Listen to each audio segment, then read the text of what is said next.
Huwag niyo naman akong Sige. iiwan. Hindi ka namin iwan. Dito lang kami. Ano ka ba? Hmm. Diba? Iiyak na, iiyak na. Diba? Di naman ako nagkulang sa'yo. Hindi kita iiwan. Hindi ka namin iiwan. Nandun lang kami sa tabi.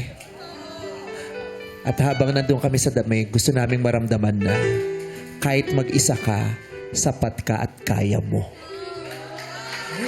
Kaya mo. Hindi kami mawawala. Nasa paligid kami. Diba, lagi ko sinasabi sa'yo, ano ka ba? Kaya mo. Kaya mo. Kaya ko.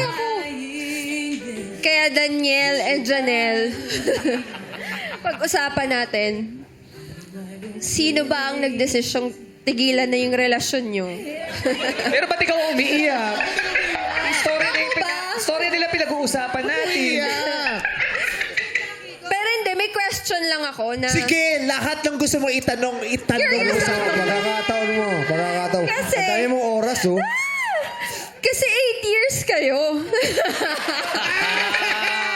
Ang bigat doon yan.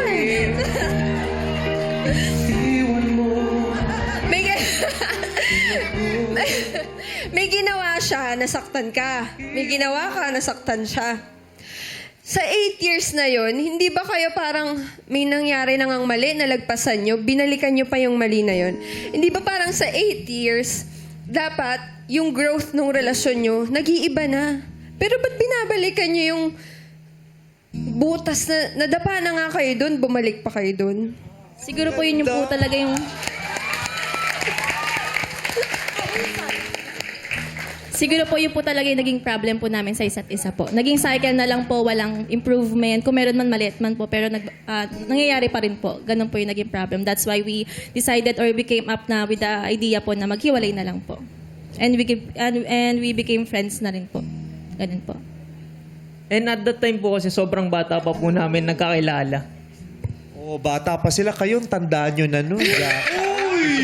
Masakit! Yun nga yung maganda dun eh. Bata kayo nagkakilala, tumatagal yung panahon, pareho kayo nagmamature. Hindi nyo ba na-appreciate na nagmamature kayo together? At the same time, yung relationship nyo, pwede rin mag-mature together. Nang magkasama kayo.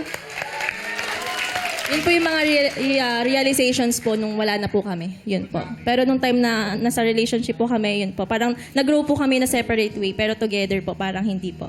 Ganun po. Yun yung masakit. Yes Nag-grow po. kayo ng magkahiwalay, pero nasa isang relasyon kayo. Hindi ko na ako kaya.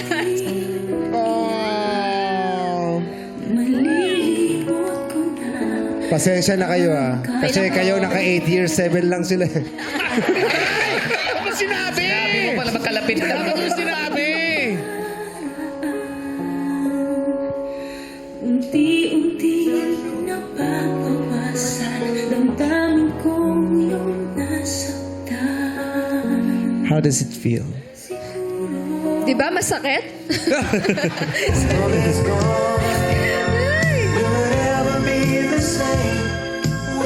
Kaya yan.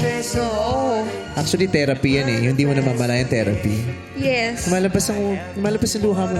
Nasasabi mo yung gusto mong sabihin. Oo. Yung akala mo sinasabi mo sa iba. Pero para sa iyo. Kasi, everyday talaga, syempre, hindi naman tayo dapat, kahit anong nararamdaman mo, everyday, hindi naman mag-a-adjust yung mundo para sa'yo. So, kailangan mo labanan yung pinagdadaanan mo at gawin yung dapat mong gawin sa buhay. Kaya mahirap. Kahit may pinagdadaanan ka, kailangan tuloy lang. Hindi mo pwedeng iparamdam na malungkot ka, lumbok ka. Wala kang karapatan. Tuloy lang. Yes. Kaya pag uwi mo sa bahay, doon mo lang mararamdaman lahat ng lugmok, lungkot, pag mag-isa ka na lang. Kaya dito, hinahayaan kitang maramdaman yan. Aww. Pwede mo yung maramdaman. At mas gusto ko nga nararamdaman mo yan na nandito kami kaysa yung nag-iisa ka lang. I love you.